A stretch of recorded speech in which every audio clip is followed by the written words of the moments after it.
ನಮಸ್ಕಾರ ವೀಕ್ಷಕರೇ, ಮತ್ತೊಮ್ಮೆ ನಿಮಗೆಲ್ರಿಗೂ ಗೀಶ್ ಕಿಚನ್ಗೆ ಆದರವಾದ ಸ್ವಾಗತ. ಇವತ್ತು ನಾವು ಮಿಕ್ಸ್ ವೆಜಿಟೇಬಲ್ಸ್ ಕಟ್ಲೆಟ್ ಹೇಗೆ ಮಾಡೋದು ಅಂತ ನೋಡ್ಕೊಂಬರೋಣ. ಮೊದಲಿಗೆ 1 ಕಪ್ ಸ್ವೀಟ್ ಕಾರ್ನ್, ಅದನ್ನು ಮಿಕ್ಸಿ ಜಾರ್ಗೆ ಹಾಕ್ಕೊಂಡು ರುಬ್ಬಿಕೊಳ್ಳಿ.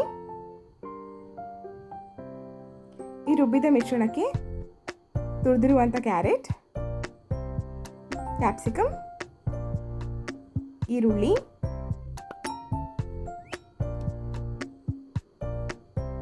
ಉಪ್ಪು ರುಚಿಗೆ ತಕ್ಕಷ್ಟು, ಜೀರಿಗೆ ಪುಡಿ ಅರ್ಧ ಚಮಚ,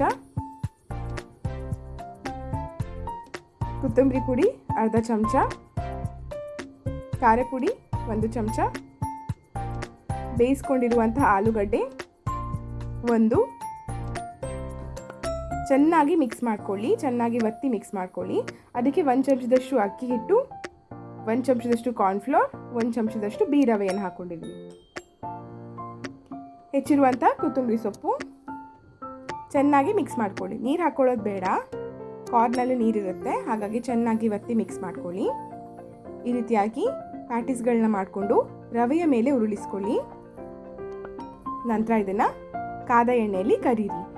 ಇದನ್ನು ನೀವು ಶಾಲೋ ಫ್ರೈ ಮಾಡ್ಕೊಳ್ಬೇಕು ಅಂದರೆ ಎಲ್ಲ ತರಕಾರಿನ ಮೊದಲೇ ಬೇಯಿಸ್ಕೊಳ್ಳಿ. ಇಲ್ಲಿ ನಾವು ಬೇಯಿಸ್ಕೊಂಡಿಲ್ಲ, ಅದಕ್ಕಾಗಿ ಡೀಪ್ ಫ್ರೈ ಮಾಡ್ಕೊತಾ ಇದ್ದೀವಿ.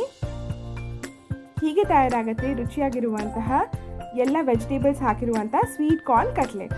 ಈ ರೆಸಿಪಿ ಇಷ್ಟ ಆದರೆ ಲೈಕ್, ಶೇರ್, ಕಮೆಂಟ್ ಮಾಡಿ, ಸಬ್ಸ್ಕ್ರೈಬ್ ಮಾಡೋದನ್ನು ಮರಿಬೇಡಿ. ಮತ್ತೆ ನಮ್ಮೊಂದಿಗೆ ಬರ್ತೀವಿ ಈಸಿಯಾದ ರೆಸಿಪಿಗಳು.